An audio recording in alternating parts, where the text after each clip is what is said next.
Hi, my name's Azzah, and I'm doing a sequence of interviews with really wise women that are not famous, not in any magazines or anything, but have done really amazing things on our planet. Annapurna. Annapurna. Yeah. From Australia. We're both from Australia, actually. So we've been talking before, and I know a little bit, so I've got a whole lot of questions written out. Tell me, tell me about being raped. Well, okay, the first time I was raped was by a man called Barry Hadlow, who's a pedophile murderer in Australia. And a pedophile murderer? A pedophile murderer. And whom they released after 22 years, despite the fact that it said never to be released, and he murdered and raped another little girl. But I was the first one when he was 19 or 20, so he wasn't old enough to go into a regular jail, so he went into a borstal. But he did tell the police when they picked him up that he wished he had shut me up, and that he wouldn't make that mistake again, basically. So when he was released, he murdered another little girl. He murdered a 4-year-old and stabbed her in the heart with an ice pick and hid her in the trunk of her parents' car and pretended to be a friend of the family. He's a pretty gruesome kind of individual, but I think I said about him that I think he had fetal alcohol syndrome. I think his parents were probably alcoholic because he didn't seem to me to be totally there, in retrospect, as a therapist. Yeah. Meanwhile, you've become a therapist, right? Meanwhile, I had to become a therapist. You had to become a therapist. Yeah. So how did that affect you? How old were you? I was 9.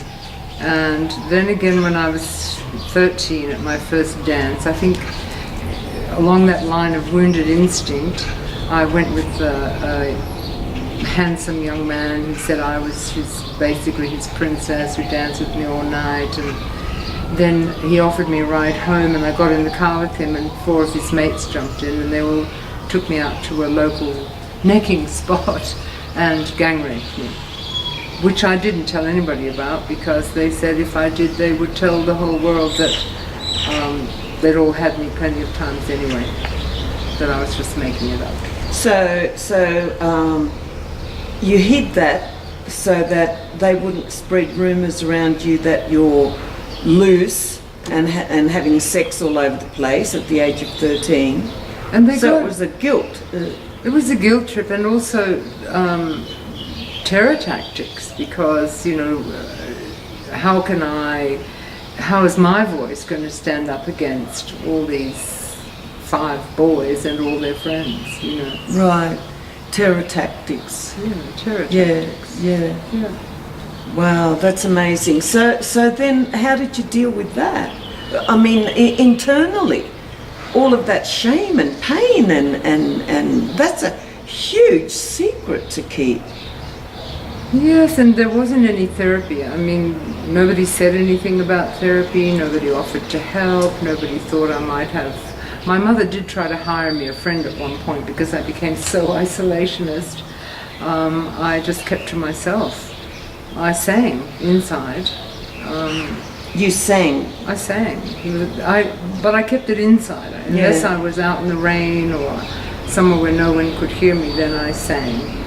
But that was always my savior, I suppose, that I could sing my misery or... It's like it saved you because you're alive. You didn't go mad or suicide or anything. So a way of survival, right? We developed these different survival tactics. Absolutely. So yours was singing. Mine was singing and keeping to myself because I didn't trust people anymore very much, and I never knew. I think that's how I developed my nose for motives. I started examining people. I would sniff them out. I once heard a beautiful black woman say, "What's the matter with you, girl? Can't you sniff the air?" And I thought, well, I've learned to sniff out motives, and Sometimes I'm obviously wrong, but a lot of times I'm pretty right on. So I think that also helped to make me a better therapist, to be able to see underneath things and not just take everything at face value. Right, right. To see the unspoken shadow that's going on, which everybody has. Yes, So, including me. yeah, we all have. It's part of life. It's like, you know, day and night, isn't it? Good and bad. Yeah, we live on a planet of opposites, and opposites exist, and so the process of transformation or evolution is bringing that shadow to the light, right? So I don't think I didn't know I had it until I had a psychologist boyfriend.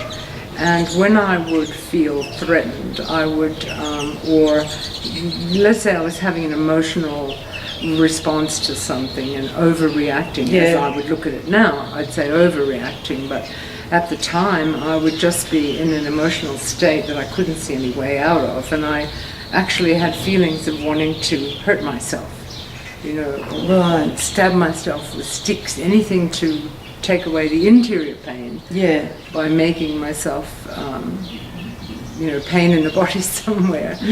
But he was wise enough to realize that I was stuck somewhere, and he just didn't buy in. He would say, well, okay, I'm off to the beach to have a good time. Do you want to come along and have a good time? Which left me sitting on the edge of a cliff, like, can I drop this now? And go and have a good time, or must I continue this emotional state? And that's when I learned that I could actually break out of it and go and do something else. Before that, it was all that existed. Right. And I believed it was real. Yeah. You know, what I was experiencing was real, whereas it was actually coming from trauma. Yeah. Which is real, isn't it? Well, it's absolutely. I mean, you can change your perception and everything, but that's real. That's real. Well, he realized in the sense, he said, you know, Annapurna, I think it would be a really good thing for you to do a group, and I know a very good group therapist, and so I went to the group and waited till the last minute and just threw out about my sexual abuse. And I mean, it hadn't been for the therapist being pretty bright, she came over to me and got right down in my face and said, don't you ever just throw out something that important. When you want to talk about something that important, I want to be completely available to listen. And obviously the group is finishing now, so I want everybody in the group to be aware that when we come back, the first thing we're going to deal with is Annapurna's story. So for me, that was a revelation. You mean somebody actually wants to listen to me? Or somebody considers that me talking about my sexual abuse is too important to just go into denial about or pretend I didn't say anything. Like you did to yourself. Exactly. Singing.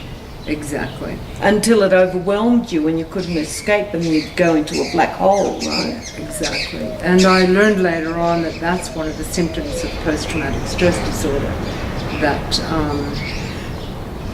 black and white thinking, withdrawing into yourself, you know, just dissociating from the world that just seemed too unmanageable. And often that was just by going into a huge emotional, obviously I must have been feeling so bad about myself and hating myself. To want to stab myself. Like the people that are cutters. Yes. You know, it's insane, but it's also sane in where it just gives you the impression of release, so that you can deal with yourself right now. Yeah, so if the pain is outside and physical, it stops you from feeling what's inside. You can externalize it like that. Tell me about the pain body. Oh, no, that's interesting. Entities, right? Yes, my experience of that. Entities that collect in the pain body. Yes.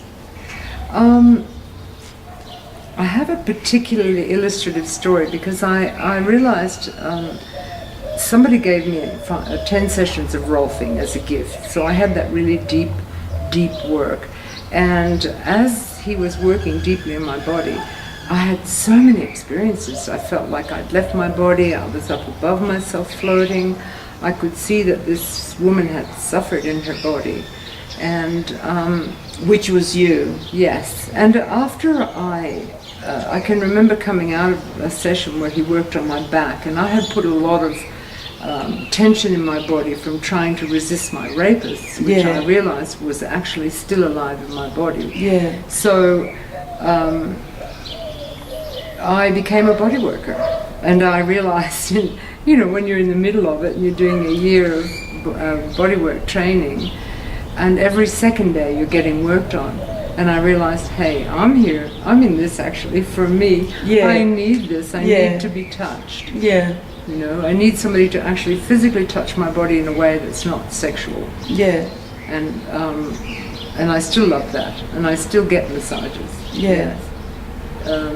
But my first experience of realizing that there were entities was when I was working in a group with my psychologist friend, and I was doing the body work and he was doing the therapy, and he asked me to massage this young boy who had a great horror of being touched by men and couldn't relax in the group in some of the processes. And so when I was massaging up his body,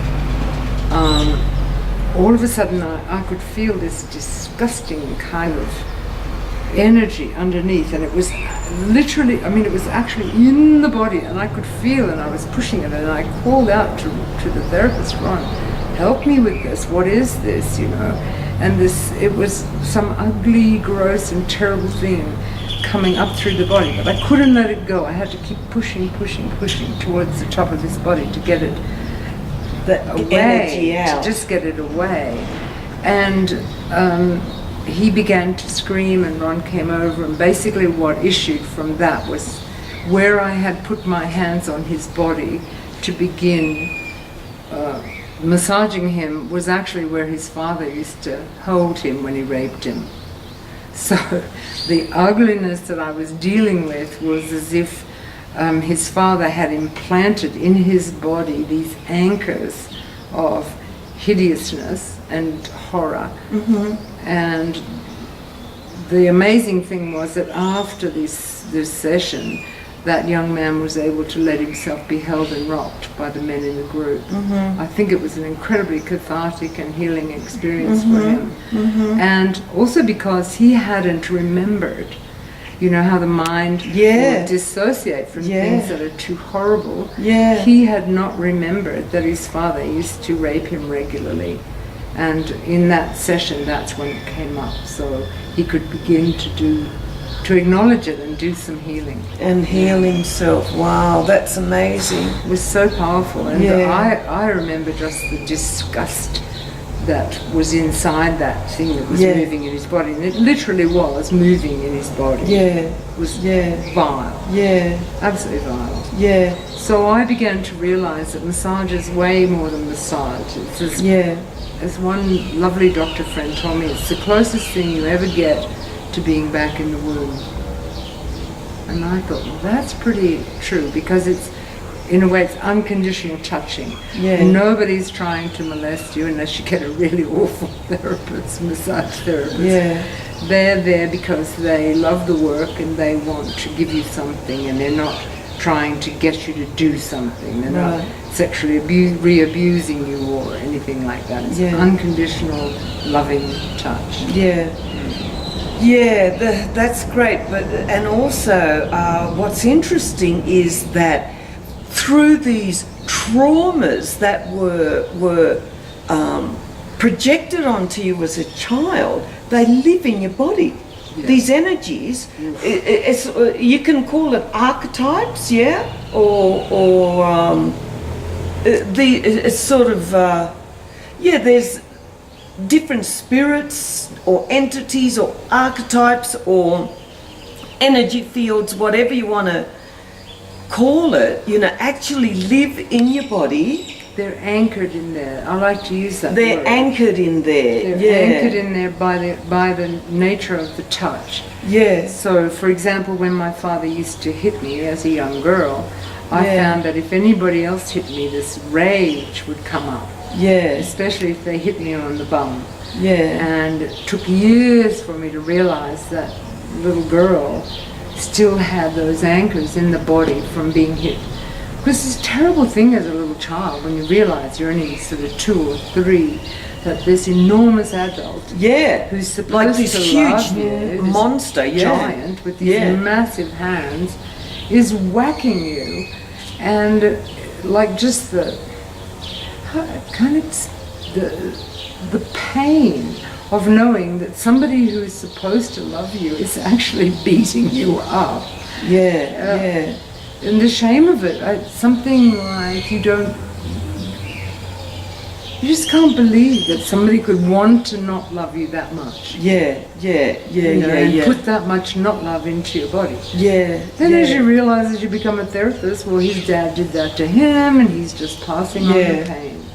Yeah, yeah, he's just passing on the pain. Meanwhile, you need to heal yourself. You need to get all of that out. It's so important to realize that we have these anchors. I like that word too. Anchors that hold us in reaction in such a way where we can't actualize ourselves. You know, so many people, I'm a therapist, and so many people I've heard, it's like they know they have much greater potency in them, but they can't access themselves. It's so important, isn't it, to release those anchors, and then they turn into wisdom, don't they? Well, they do, and you know, like it's that very thing of when I was given a couple of stepchildren, the care of a couple of stepchildren, and I found myself using the same language, the same tone of voice, the hand up ready to hit, and I realized I'm a robot. I'm literally playing out what my father did to me, and if I don't get conscious, I'm going to hurt these children the same way. Yeah. So I devised strategies where I put all the responsibility on me and none on the children. Yeah. So that they had the right to run. We set up a fun signal. We would say your kangaroo is loose, which tickled the kids, or my kangaroo is loose. And that gave the children permission to run, to get out of my way and give me 20 minutes or something to settle down, because the last thing I wanted to do was act out my father's bashing children. So not on. Yeah. And it becomes a gift only when you clear it and process it and heal yourself. Otherwise, no, it's not a gift, it's hell. It's living in hell. It's a huge trauma, you know, and it will take your life. You'll be in reaction instead of in action for yourself. You know, because we know the potency we've got, we know our talent, our skills, we can feel it inside. You know, Buddha says everybody has their own fingerprint, and no fingerprint is exactly the same. Everyone has their own gift, and you can't actualize it unless you process all of the anchors, blocks that are on top of who you really, really are. Exactly. And then often it becomes the shame. wisdom, right? Yes. Well, and the first layer seemed to me to be the shame. Yeah. You know, how to lift the shame and take responsibility without taking blame. You know? Yeah, because guilt is I did something wrong, and shame is who I am as a being is wrong. Yes. And that's like, oh my God, that creates all sorts of perverted distortions, trying to be this, trying to be that, trying to, you know, putting on all these different acts and personas and lying, especially to yourself, to try and be something that's acceptable. Yes. And years and years and years down the road, it does. There's no reward in it. There's only exhaustion. Exactly. You know, it drains your life force. Where acting from who you really are builds life force, doesn't it? It definitely does. And for me, you know, being such a singy, dancey, active, out there kind of personality on the one hand, with a little isolationist in the middle. I was naturally drawn to psychodrama as a therapy because you're up, you're in your body, your clients are in their bodies, you're relating to their dysfunctional roles as exactly that, as roles. Intrapsychic roles that they learned in response to people in their lives. Like the original social Adam is all the people, your sisters, your brothers, like my sister absolutely wanted me off the planet. So, I related to having somebody who didn't like me. That's thunder. Certainly is. So, the thunder's just confirming, yes, that's true. That's true. So, from her own, very often with first children, they just don't want there to be a second child. She was pretty good at it. So, I think, I give myself a lot of credit for having come up out of that, because it's always like a swamp you've got to climb up out of. Quicksand, and you have to cling on. And I think for me the greatest gift in my life from having done my work is that I'm able to relate to women. And I don't, I've had relationships and not had relationships, but your dog dies, your husband dies, what gets you up in the morning, and it's those close friendships with other women who have worked on themselves, who, let's face it, sitting down and having a cup of coffee with a therapist or with somebody who's done a lot of work on themselves, you can go way deeper and express more of yourself than you can if you're just having these kind of, aren't we all aren't we all together? And my mask talking to your mask. Exactly. Well said. What was it, climbing out of the swamp, right? The quicksand. What did you hang on to in quicksand? What was it that you held on to pull yourself out? I think it was my heart. Your heart. I think I had such a basically loving heart. Right. So once I stopped hating myself, and I can still self-deprecate, don't worry, if I'll do something and I'll get, a bit mortified. So I have to remind myself, it's all right, darling, you're allowed to make mistakes. Oh, well, I could say then that one of the roles that I created in my work would be a wise woman to show up when the kid was freaking out. So when things weren't going well... when your kid was freaking out, when you developed a wise woman role that took care of that. Who would be there for the little girl. Right. And just say, it's okay, honey, you don't have to have it all together. You don't have to be perfect. You can be wounded and you can still go on and still shine and share. And eventually then that side gets stronger, those roles get stronger. But if we stay with those original roles that we learned and we only relate from there, if we don't... I totally identify with those roles. Yes, and then we don't take the time to realize, I can develop other roles. You might see, well, that woman really handled that situation beautifully. Maybe I could learn something. How did she do that? So I could actually go and ask her, how did you get to be like that? And then she would talk and I would think, I could add that to my little satchel of roles, and develop that. Developing a role of nurturing mother towards yourself. Exactly. Of loving, protecting yourself, the different roles, the different roles, facets of ourselves. I like the word roles, I think because they are in response to. We don't just make them up. And I also think there's you can't kill them off either. They're intrapsychic, so the only way we can deal with when they do erupt is to develop something else, like a very strong self-lover. is a role, a progressive role. It progresses us as people. Whereas if I fall into a trauma role, you could say that's fragmenting, and I feel all to pieces. You know, so I get into a fragmenting role that I know from my wounded child, and then I'm all to pieces, and I can't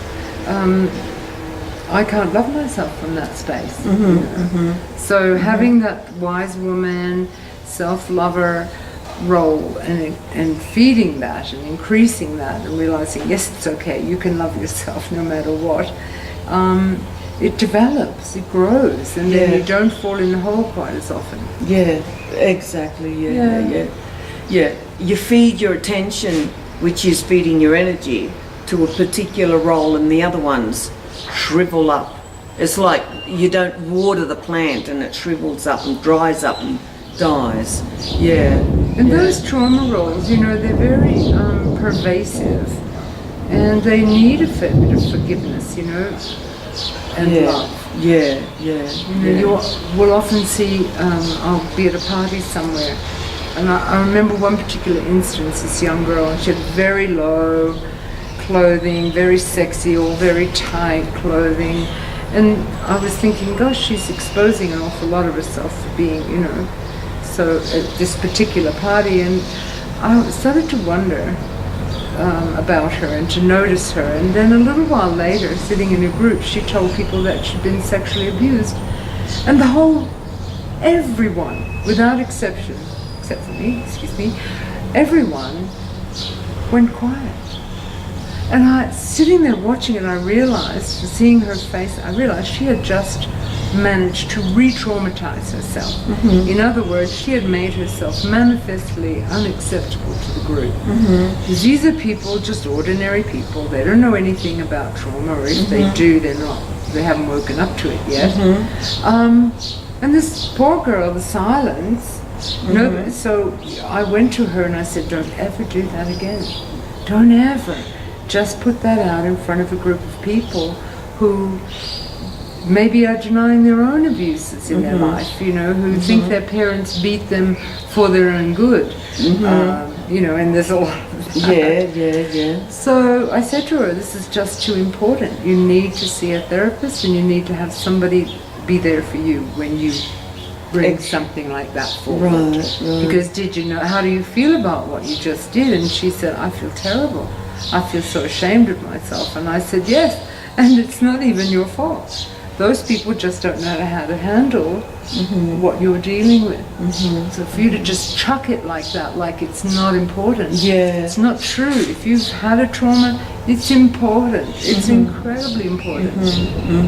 And you need to help often to deal with that. Yeah, absolutely. I'm going to repeat that. If you've had a major trauma, it's really, really important.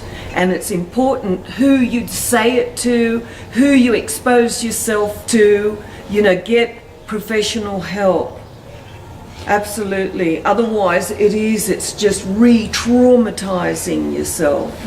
Get focused on healing yourself, get focused, and this is the human journey, isn't it? It's the human journey. Who has not been traumatized?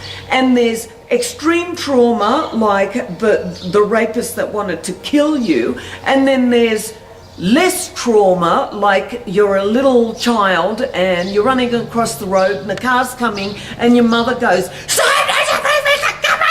you ever, you know, because she's freaked out because you were like this close to being squashed. And then your interpretation of that is, my mother's controlling and manipulative, and she hates me and this and that, and that's a trauma. It's not real. It's not what your mother was really doing, but that was your interpretation as a child, you know. And that's affecting you, and you need to release it. And it can be very, very apparently simple. I had one client who had very, very bad asthma, and figured out he had some problems with relating, and he met a beautiful girl and he wanted to relate and go into a relationship with her. He had this immense problem with his chest and with asthma. So in working with him, what we discovered was he had beautiful parents, non-violent, respectful, intelligent parents. He had gone to preschool and a teacher had smacked him in the chest and he'd fallen down a couple of steps. He never told anybody about it, but when we worked with him, the memory of that came up. Yeah. And he was able to release all this pain and horror, which she had actually trapped right where she'd hit him. And he'd never been hit before in his life. So something like that for him was a major trauma. Mm-hmm. Oh, exactly. You know. Exactly. Loving, gentle parents. Loving, gentle parents, and then this person who just got upset with him for what seemed like, I think he needed to go to the toilet or something. And do you know that he never had another asthma attack after that? I believe it. Brought the consciousness to it, released the pain, and never had another asthma attack. Yeah. I had a client with MS that released the pain and released MS. You know, it's just amazing, isn't it? It's amazing. Exactly. And exactly where he was hit was where the trauma was lodged. Locked in. Anchored. Anchored in. Anchored in. Yeah. And you know, the other thing with sexual abuse or other abuses, sometimes they don't come up until we get a hit to the body. Yeah. So my stepdaughter, for example, didn't realize and had completely obliterated the fact that she'd been abused by a gang of boys as a young girl. She was only 6 or 7. So she had managed to completely divorce her mind from that and remembered at 40 when she had a car accident. Right, yeah. So those are the times, you know, physical blows, car accidents, things like that, that can bring those memories to life again. Yeah. So if you don't know about that, you can be in a terrible state. Exactly. Yeah. And most times as children, we repress it. Don't we? We forget, totally forget. It's the only survival mechanism a child has. But then there's all of these symptoms. It's like, what's wrong with me? I have these symptoms, you know, and nothing happened. I'm hypersensitive, I'm overreactive, I'm all those kind of things, and we have no idea where they're coming from. Exactly. But they make our lives a misery. And they make it very hard for people to be with us and be close to us. Yes. Because they're all about maintaining distance. Yes, You know, keeping oneself safe. Exactly. Yeah. Exactly. And then all the gurus say all is one. You know, when we're totally separated and locked up in ourselves. And it's trauma. It's trauma. If you see patterns in yourself that you know, you keep doing this or reacting in that way and whatever, trauma. I had an experience one time where life just, you know, deal with it. I met 9 women in 1 year that were doing the same abuse to me as my mother did. And it's like, okay, universe, God and goddesses or whatever, you know, I'm healing, I'm going to deal with it. I got the message. Yeah, I got the message, yes. Okay. Exactly, all of those. All these people are coming to help me, in a sense, get past this trauma. They're pointers, aren't they? Exactly. The universe or my life or whatever is pointing, deal with that, heal that, you know. We'll give it to you again. Here's another person who's going to rub your nose in it. Oh, did you get it? 9 in 1 year. She's just like my mom. Yeah. How come I moved to another country, you know, and there's my mother again. Yeah. It's incredible, and I dealt with it, and I cleared the shadow side of my mother that she projected onto me, that was anchored in me, and then I was able to manifest the gifts of my mother. You know, that was amazing as well. That was amazing. Suddenly I see myself in a situation, you know, it's like, wow, that's one of the things my mother taught me or gave me, you know, one of the ancestral gifts. Yes, so you didn't throw the baby out with the bathwater? No. And forgiveness came up. Because before, you know, I was locked in, that was another anchor, forgive. I have to forgive. Yes. And I really did want to forgive, you know, because I understood my mother's life, why she was like that. She wasn't all bad though. And I wanted to forgive, but I forgave on top of the trauma, you know, and the trauma's still acting out. And it took 9 people in 1 year to get me to deal with what was really going on, to clear that, and forgiveness came up out of there. I stopped trying to forgive my mother. It was there all the time. I think forgiveness is a truth that's in your soul, that comes up once you have released the pain out of your body. It's so important. Out of your body. Those entities of anchored pain, or whatever you want to call it. Yeah, I really agree with you on that one. Because it's our nature, isn't it? Forgiveness is just there, like you said, it just comes up. So I don't tell people to forgive anything. I like the word forego. So forego dwelling on it, forego putting energy into trying to make yourself do something. Just do the work, look at where the pain is, look at ways to release the pain, and forego giving energy to the idea of even forgiving, because it will come. It will rise up out of. And another thing too, I think there's a great deal, as you're doing the work, there's a great deal to be said for watching your thoughts and not attaching to them. Realizing that they're like a program that's running. And in those programs, you're like a robot. But if you can watch the thoughts as they go through, I'm not okay, there's something wrong with me, and not attach to them, not leap out and grab them and say, yes, that's true. Well, if you just watch yourself thinking that, that is not attaching, isn't it? Yes, because the watcher, who's the watcher? You know, so the moment you create the watcher, you have separated yourself out from that identification. And that's what sexual abuse, physical abuse, psychological abuse, that's what they do. They try to make you identified with the trauma.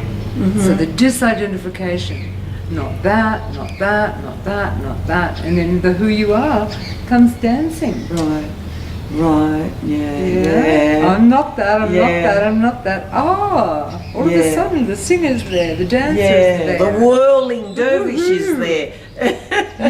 Look at that sun, woohoo. All that love and joy in life. Which is the reality of who we are, isn't it? I've never seen a depressed baby born depressed. Though I do think with the proliferation of alcohol, that's a chemical imbalance, isn't it? That's a different. Well, they've discovered that the brain gets damaged very, very quickly. It's not like, you don't have to be a binge drinker. If you start drinking under the age of 15, you're already actually damaging your brain before it's fully formed. The brain's not fully formed till you're 23 or something like that. So here's this growing brain that you're actually killing off brain cells in. So I don't recommend people, when they're doing trauma work, I recommend they stay away from substances like that. Any substances, drugs, alcohol, because they're altering your brain waves. That means they're doing some damage. Well, thank you very, very, very much. It's raining, so we have to stop. My pleasure.